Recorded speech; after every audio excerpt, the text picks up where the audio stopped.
Oke, halo guys, balik lagi bareng gua ya di channel Dividen Investor TV. Hari ini hari Rabu, tanggal 29 April tahun 2026.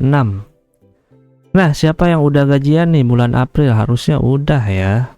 Kalau yang gajiannya akhir bulan, jangan lupa berinvestasi ya kalau masih ada sisa gajinya atau masih ada duitnya ya. Kalau nggak ada gimana? Kerja lagi ya, yang semangat. Cari cuan yang banyak ya, kalau bisa tambah skill untuk menopang agar penghasilan kalian ya tentunya bisa bertambah ya, nggak stuck di situ-situ aja. Semoga aja ya kita semua diberikan rezeki yang banyak, amin, dan sukses di dunia investasi tentunya. Nah, hari ini gua pengen bahas saham Mark Dynamics Indonesia ya. Ini perusahaan lokasinya ada di Medan. Dia memproduksi cetakan sarung tangan ya dari bahan dasar keramik. Ini cetakan sarung tangannya ya, bukan yang bikin sarung tangannya gitu. Terus sisa limbah-limbah untuk cetakan sarung tangan ini dia dibikin ya kayak untuk sanitari gitu atau produk-produk lain agar limbahnya tetap kepake dan tetap keluar jadi duit ya, nggak kebuang. Gimana kinerjanya untuk kuartal 1 2026? Apakah menarik atau enggak, dan gimana apakah ini cocok untuk dijadikan sebagai bahan, sebagai pegangan untuk saham pensiun ya, tentunya untuk dividen play atau apapun itulah. Pokoknya fundamentalnya menurut gua ini oke. Jadi masuk ke sini lu tidak ada salahnya ya, asal di harga yang benar ya. Jangan beli di harga 2000. Siapa tahu cepet ke 2000. Sekarang sih masih di 810 ya, nggak kemana-mana sih si Mark ini, harganya stabil di 800an. Terus secara free float dia aman ya, 19%. Terus transaksi hariannya gimana nih? Takutnya duit kalian gede ya, bisa puluhan M. Nah, karena si Mark ini cuma 4,8 M satu hari ini. Tapi hari biasanya hari lainnya kalian cek sendiri aja. Di sini ada ya. Mana nih?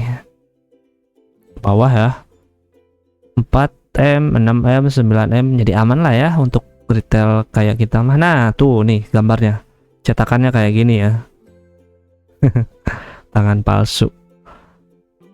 Terus mau lihat apanya lagi? Harganya 810, market capnya 3 triliun ya. Mau lihat laporan keuangannya boleh. Kita sambil belajar tipis-tipis ya. Gue pun nggak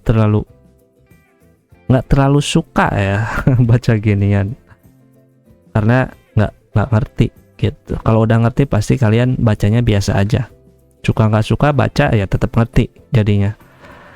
Makanya di tiap hari liatin aja dulu meskipun kalian nggak ngerti ya ini apa, nanti juga seiring berjalan waktu kalian akan menemukan poin-poinnya ya.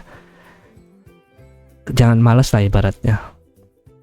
Aset lancar dia ada di ini rupiah ya. Aset lancarnya 552 miliar ya. Aset gak lancarnya 526 M. Terus total asetnya dia ada di 1 triliun ya. Kita lihat sini. Sama ya. Ini udah gua rangkum sih sebenarnya, tapi kita belajar lagi lah. Terus utangnya ya. Utang liabilitas jangka pendek, utang bank jangka pendek nggak ada ya, dia syariah. Utang usaha tentunya ada karena dia kan berusaha, jadi punya utang ke pemasok dan lain-lain, normal lah ya. Total liabilitas jangka pendek atau utang jangka pendeknya 82 M, chill ya, dibanding aset lancar dia 500 M lebih. Utang jangka panjangnya 93 M. Sorry, ini total utangnya. Utang jangka panjangnya cuma 11 M doang ya, gila. Bagus banget nih. Total liabilitasnya 93 M doang ya. Gitu. Terus total ekuitas. Nah, ekuitas 985M ya. Di sini ada nih, udah gua tulis set 985. Berarti total aset adalah total utang ditambah ekuitas adalah 1,079 triliun ya. Lihat deh, DER-nya kecil banget ya, dia hampir nggak punya utang ya. Ini dibayar sama duit operasional aja udah lunas ya, nggak perlu minjem lagi ke bank. Keren banget sih. Tadi PBID keren, sekarang SIMAK juga keren ya. Jadi kayaknya nggak ada salahnya gua menyarankan dua emiten ini ya. Tapi balik lagi lah ke diri kalian, gua nggak ngasih advice ya. Gua kan cuma ya orang yang berlalu lalang di dunia maya ya. Jadi jangan percayalah gua. Terus untuk saldo laba ditahan lah ya. Ada 829 miliar ya.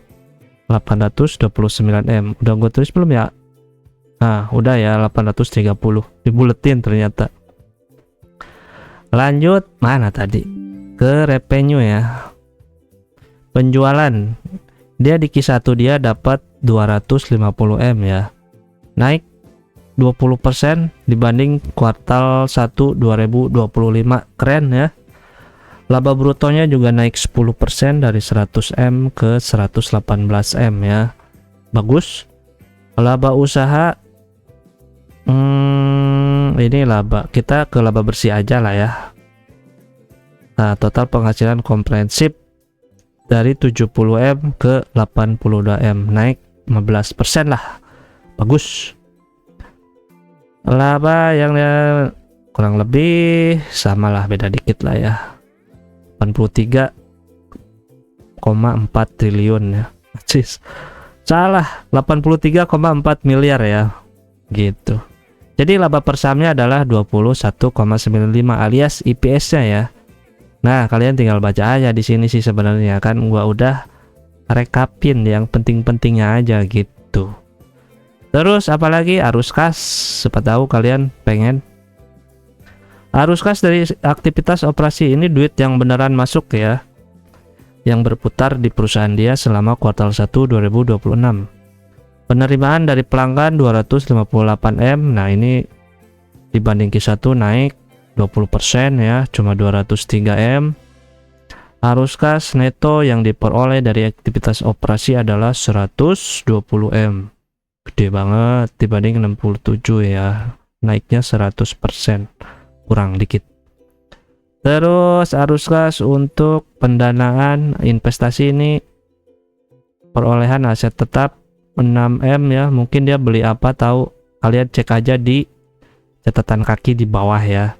Ini si MAK sama PBID menurut gua ya laporan keuangannya tidak terlalu rumit untuk bisa kita pahami ya, nggak kayak perusahaan-perusahaan lain misal perbankan, terus pertambangan. Nah, itu menurut gua cukup kompleks ya, karena banyak banget. Pertama halamannya banyak banget, terus istilah-istilah dan lain-lain.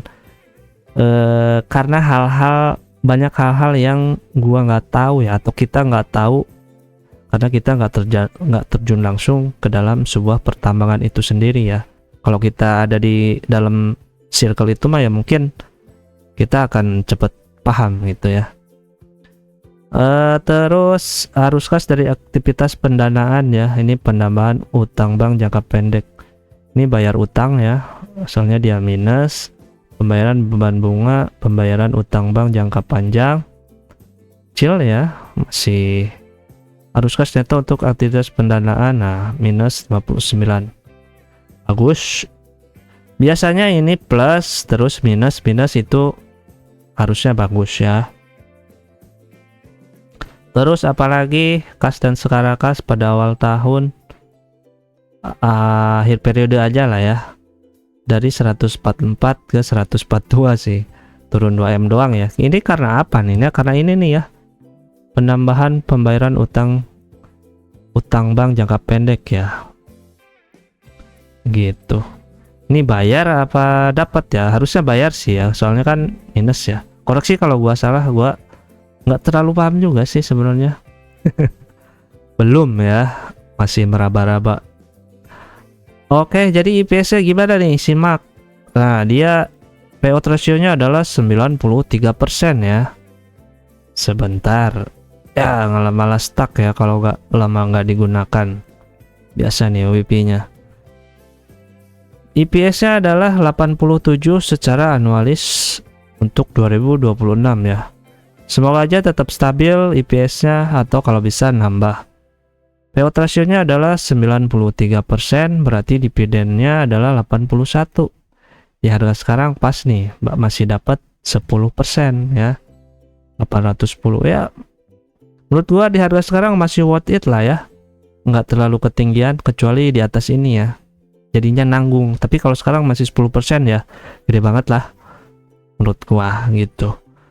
Harga yang bagus untuk entry ya ini 813 di harga sekarang lah.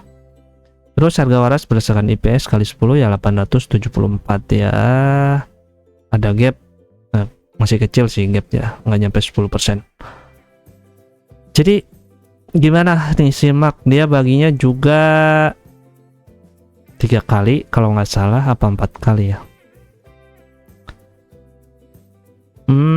Agustus, November sama Mei. Nah, masih final, masih ada lah sekali lagi ya untuk tahun buku 2025 ya. Jadi beli sekarang pun nggak rugi kalau menurut gua ya. Gitu. Jadi untuk simak oke lah menurut gua. Tapi nggak tahu nih menurut kalian. Silahkan kalian tulislah di kolom komentar kalau simak ini bagus atau enggak gitu ya.